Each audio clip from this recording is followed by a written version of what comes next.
Welcome to the Relational Recovery podcast. I'm your host, Wes Thompson, joined by my co-host, Austin Hill. Today, we're talking about forgiveness. This is part 2 in our conversation. Thanks for listening. Hey, Austin. Hey, Wes. Forgiveness, part 2. Mm-hmm. This is the happy part. And believe it or not, this is the hardest part for me. You were just saying that right before I pushed record. Tell me more. Oh, it's always been, I think we talk about, I know that whenever I am trying to encourage someone about growing and just kind of like getting out of addiction, realizing that addiction is a life of lies and manipulation, and the person we lie to the most is ourself. And that is not just true for people who are trapped in addiction. It's true of everybody. I think we lie the most to ourselves, and we willingly do it. And one of the things that I think why forgiveness is so necessary is because it forces us to give up control of what our future can look like. It forces us to acknowledge what is outside of our control, and it's how other people see us. And that's not just negative. Like, we can't control if people think poorly of us, but we also can't control if someone thinks highly of us and wants to forgive us. And sometimes we feel like we don't deserve it, and like we're like punishing ourselves. And so this why forgiveness is so important, and why it leads us towards healing is a really challenging. I think it's really challenging for a lot of people. I know it's challenging for me. So, yeah. Yeah. It's almost like if we can't forgive ourselves, we kind of end up living this life. A lot of quote unquote good people live their life in this form of penance where they're constantly trying to like earn love, rather than just receiving love. It's like if it's like I don't want my son and daughter to feel like they've got to act right in order for me to love them. But we often live that way in how we treat other people, and how we think God sees us. But also, it's almost like there's this fear behind the scene that like the shoe's going to drop at any moment. If people don't really love me, they love. At least that's what I struggle with. Is like if people really knew who I was, they wouldn't love me. So I've got to perform well. I've got to act a certain way. And I think that does come into a relationship with God, and it comes into a relationship with the people closest to us. And so I guess how that comes back to forgiveness is just illustrating another way that we struggle. We often think of forgiveness in terms of other people, but we struggle to forgive ourselves. Yeah, because it's this what I was talking about when we have to give up control. We can't force someone to forgive us. And there's nothing like there. I think one of the more life-giving parts of being in relationship with people who are actively restoring and redeeming relationships in their lives is seeing people forgive someone and give them another chance. It's really beautiful to happen when it happens. And then someone who struggles with forgiving yourself, like you said, like you can't. It's hard to forgive others if you can't forgive yourself. I haven't experienced that personally. Maybe. I think if we played a handful of mind exercises to clarify that, probably. But like, I am quick to forgive. And then at the same time, I think I'm quick to forgive because it's like, oh, my importance in this relationship isn't of equal. Like, I have to forgive them because I don't know if they'll forgive me. But it's not forgiving others because I don't think they won't forgive me. I'm quick to forgive because like I know how messed up I am. And like I want to forgive others.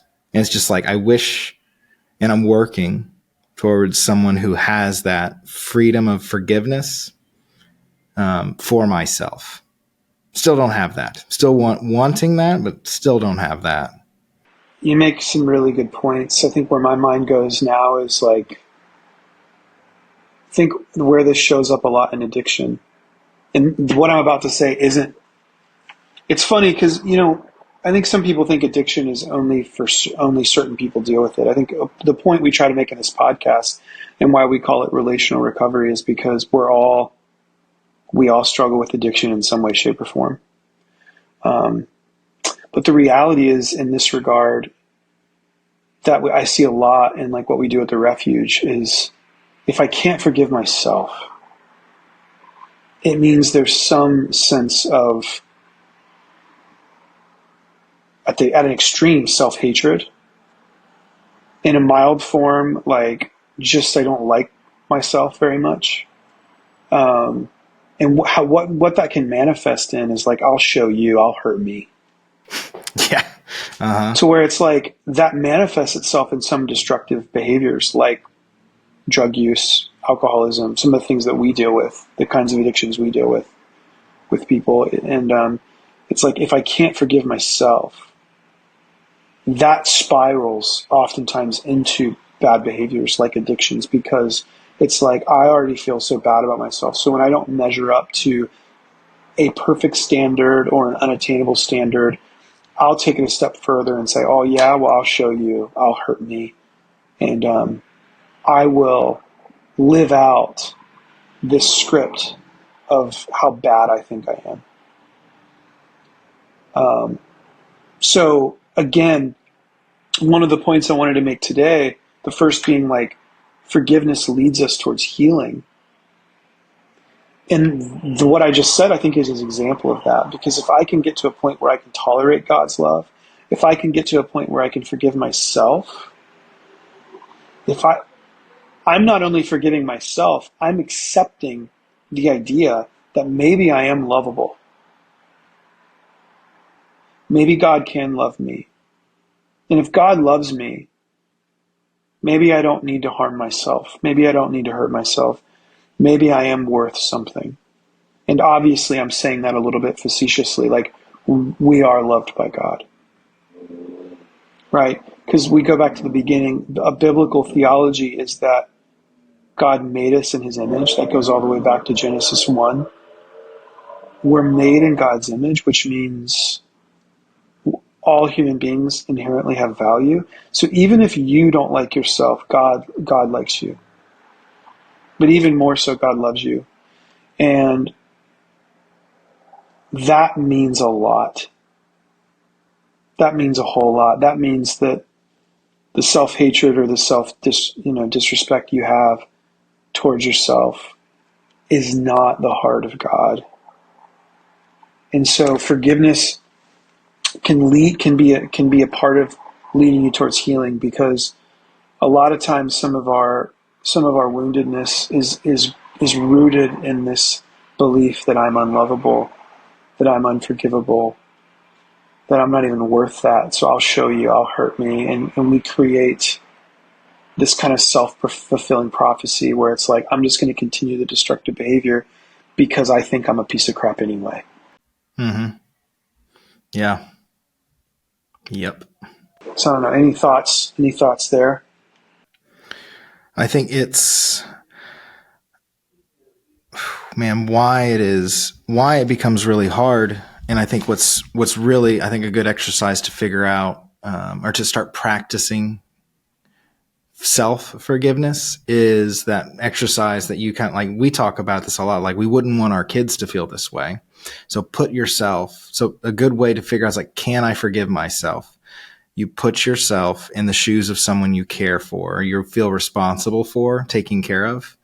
And how would you want them to if they did something like that? Like, if you're like, man, I just can't forgive myself because of X, Y, or Z. Put like your kids, your spouse, like a sibling, someone you care deeply about and want them to succeed and be happy in life. And ask yourself, if that person did X, Y, or Z, and you forgave them, and you wanted them, like, you want to be in a relationship with them, and you forgave them, but they're just constantly just like beating themselves up about it and just holding back. And you're like, that's painful to watch. And so it's putting yourself, that same exercise of, if I think it's true and I want this like freedom from that from the pain of not forgiving yourself for someone I care about, then can be true of me. God didn't create this like world where things are only true of everybody else except me or except you. Like that seems kind of self-centered. Like God created a world. Yeah. God created a world that's true for everybody else, but me.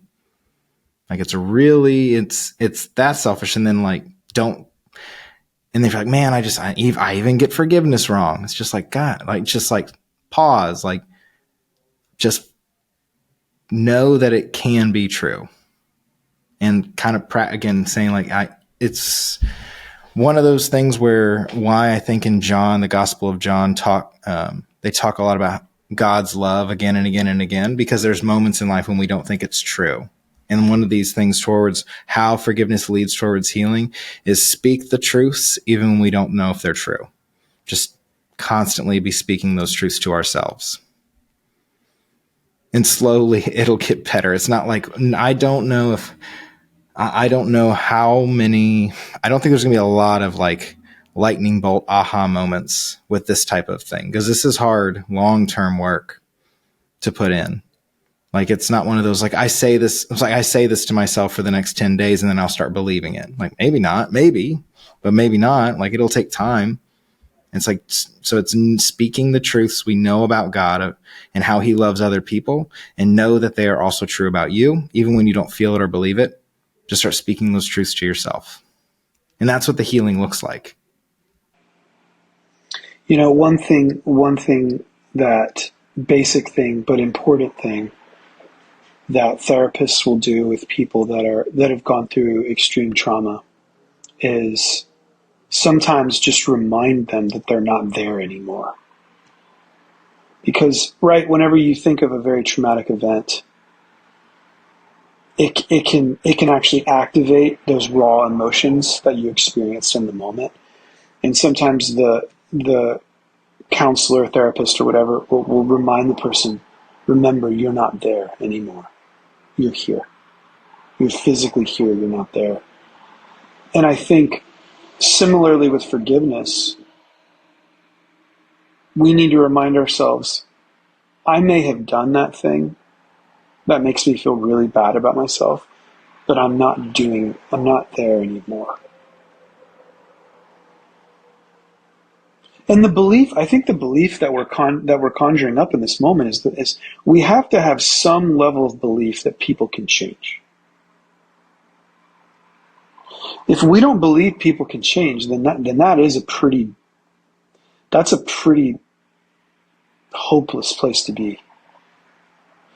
But if I can at least start with a belief that people can change, then I can tell myself, well, I'm struggling with forgiving some of these memories, these past mistakes. Maybe that's why, for some of you, you used drugs and alcohol in the first place, to the point where it became a problem, because maybe you were escaping some of those feelings and emotions and thoughts that you dealt with when you were sober, and using was an escape away from those. But to be able to have those memories and those thoughts and be able to say to yourself, but I'm not doing that anymore. I'm not that person anymore. Yeah, I have tendencies where maybe that are unhealthy, but I'm growing. That's rooted in the belief that I can change. And listen, change is incremental, which means it doesn't happen in one fell swoop. It's one step at a time, you know.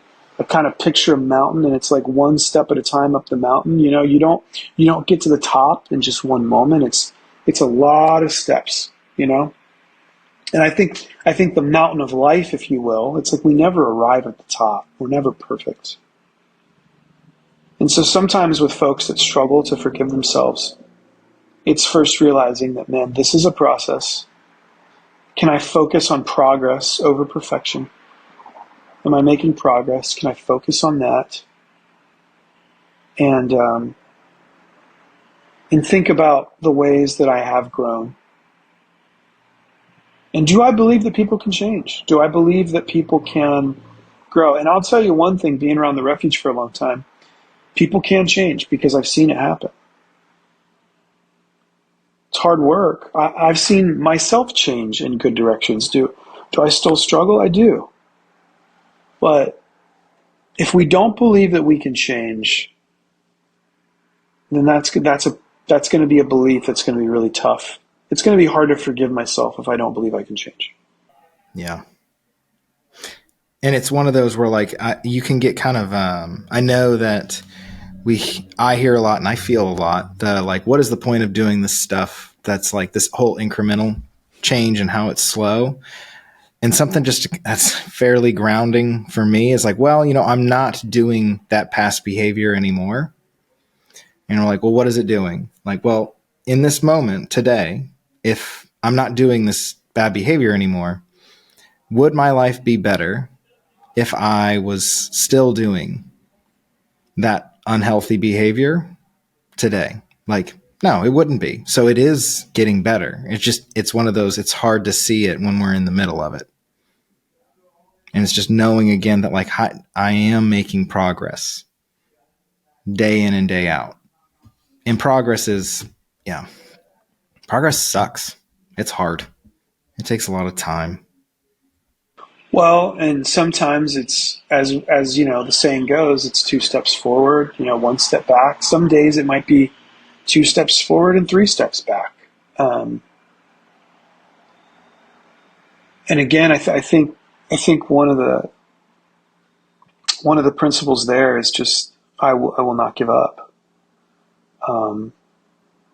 Sometimes it's just staying in the fight, But again, if we don't believe we can change, and we're not able to forgive ourselves, I just think the trend in that is we tend to harm ourselves as a way to perpetuate the belief that we're not any good.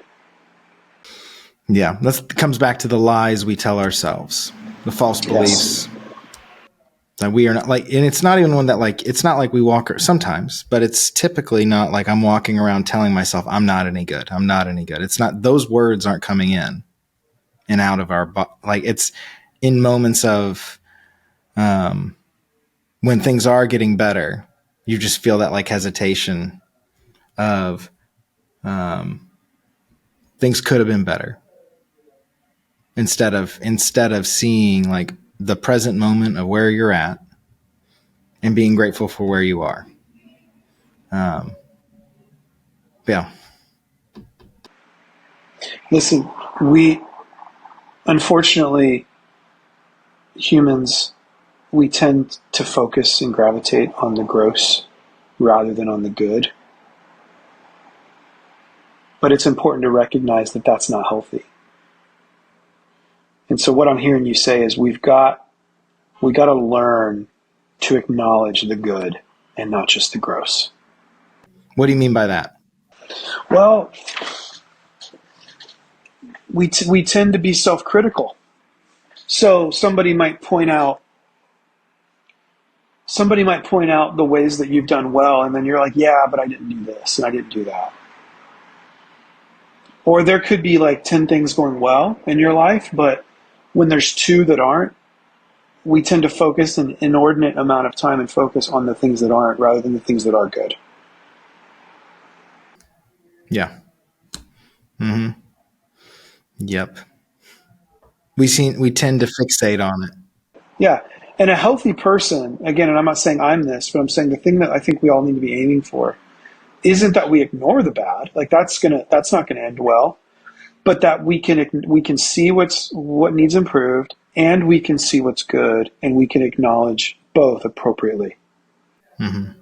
Yeah, give them the weight they deserve. Because if we go with that example of there's 10 good things going on and but 2 bad things, so that means, and just because I'm not great at math, I'm working on it. Let's say 8 things are going well, and 2 are not. So that's 80% of your day is good. That's, a lot better than, if half of your day is bad. So it's you're like ignoring those good things. And what if some of those good things were the fact that like you're building good relationships with the people you care about most, or the people that care about you? Like, do we just ignore all those things? I know that it wouldn't be good if I knew that someone was like, oh, nothing good in my life happens. And like, well, Man, we just had a great conversation. Like, was that nothing? Like, we're missing something that is important. That doesn't mean we ignore the power and frustration and like energy that goes into the negative things, but we can't ignore the positive, the good things that are happening. So again, forgiveness of yourself and forgiveness of others leads us towards healing. When we can let the anger go, let the resentment go towards others, towards self, it's a means to healing. I think another thing is just acknowledging that forgiveness is good for us. It's good for us. It's good for us for all the reasons we just mentioned. Holding on to anger and resentment in the end only hurts us more. We might think that it's amazing how we will become almost self-righteous about our unforgiveness, especially towards ourselves. Again, like I'll show you, I'll hurt me. Oh yeah, I did something. I was just talking to a friend last week, and he's made some mistakes, and he was talking about how his first response was to like just beat himself up, and almost like he wasn't eating. It's almost like I'm going to deprive my body in pain because I deserve it. I don't know that really doesn't. Okay, you made a mistake, but I don't know that that's like the answer isn't to cause yourself more pain.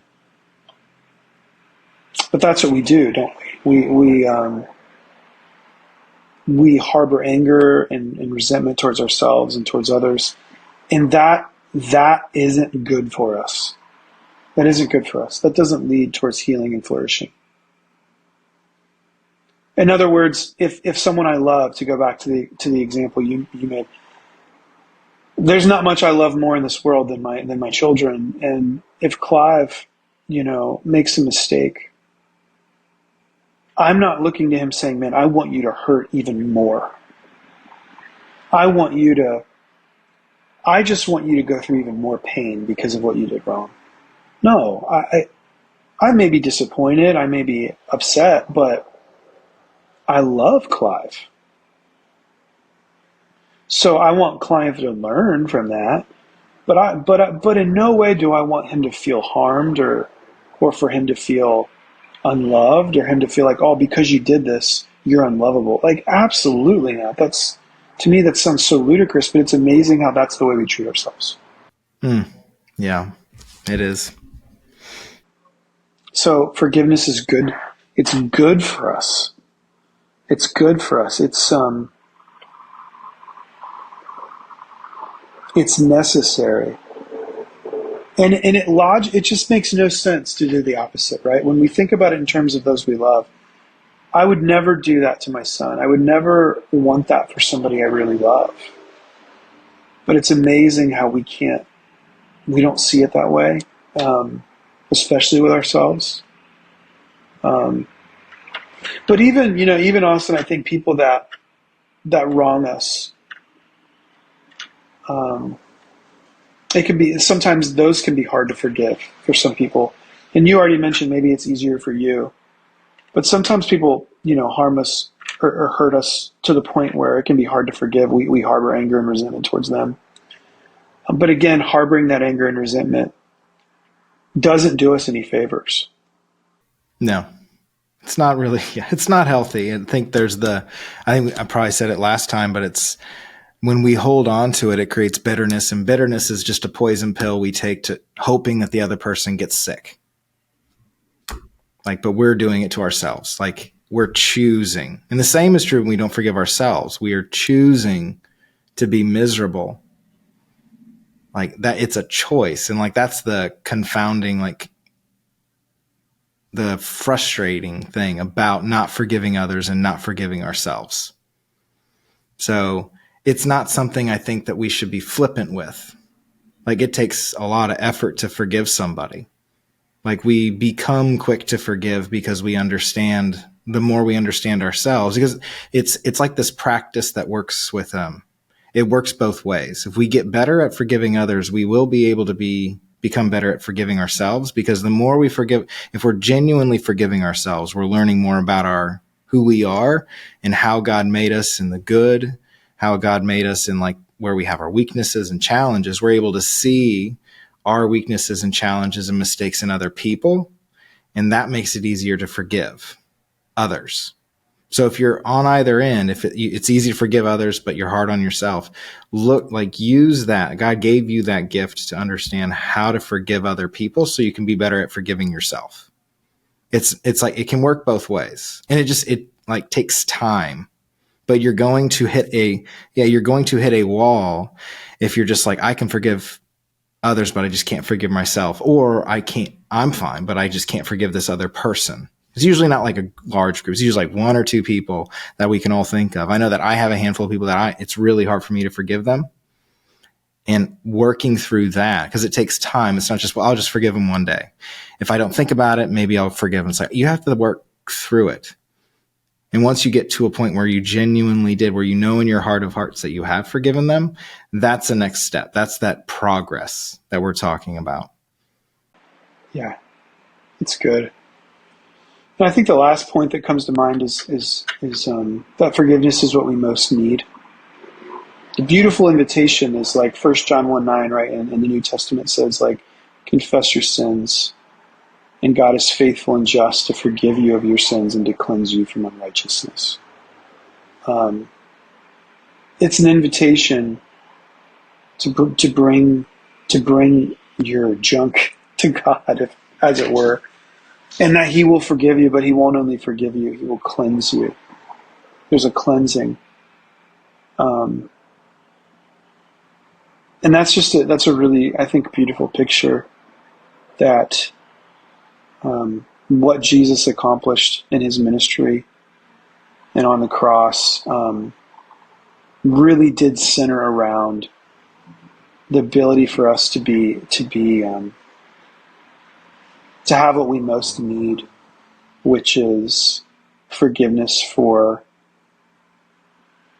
the wrongs that we've done. Because religious and irreligious alike, there's a lot of people that come to the Refuge, I think, that aren't religious, but they still struggle with bad views of self-hatred, self-diminishing.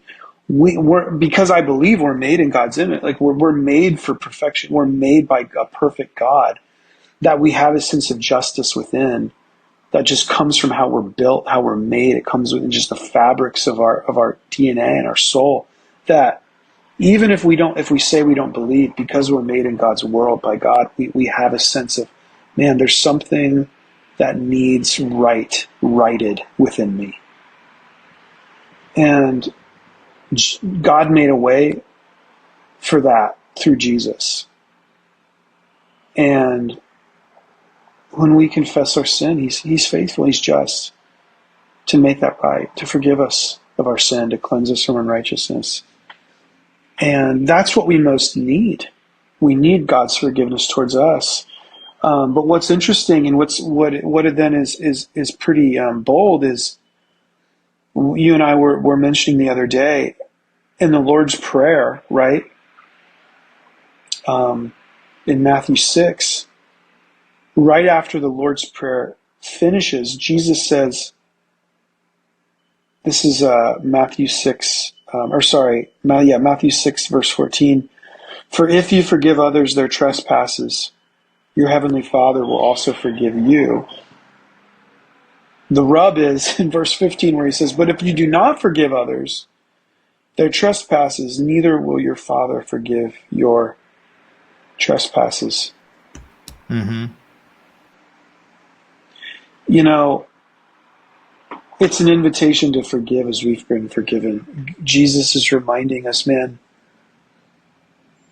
we've all missed the mark in some way.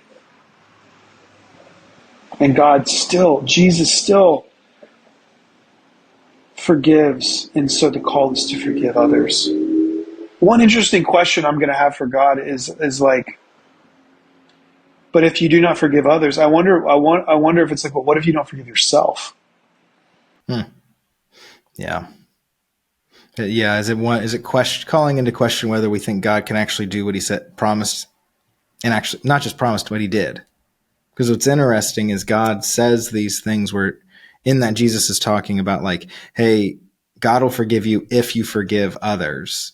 But like Jesus was saying that knowing that he was going to pay the price and forgive us for the things we've done in our past, for the things I'm going to do in my future, like those are forgiven. It's that act of faith that it's real, that it's true. So it's not like, well, hey, God's only going to love you if you do these things. Like the thing is, he does. He loves you. And he's put the ball in our court to decide whether we want to receive it or not. Yeah. Yeah. I'm just reminded of the two greatest commands, even in like as Jesus is talking about this in Matthew 6:14, in verse 15, forgive the measure at which you forgive, like you'll be forgiven. It reminds me of the two greatest commands, right? Where Jesus says, love the Lord your God with all your heart, soul, and mind. Love your neighbor as yourself. We are given forgiveness, and then we are invited to forgive as we've been forgiven.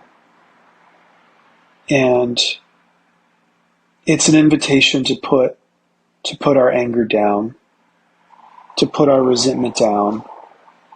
And in that and if that feels so hard, there's that constant reminder of, but God is saying to us, because I've put my anger down towards you, I've put my resentment down towards you.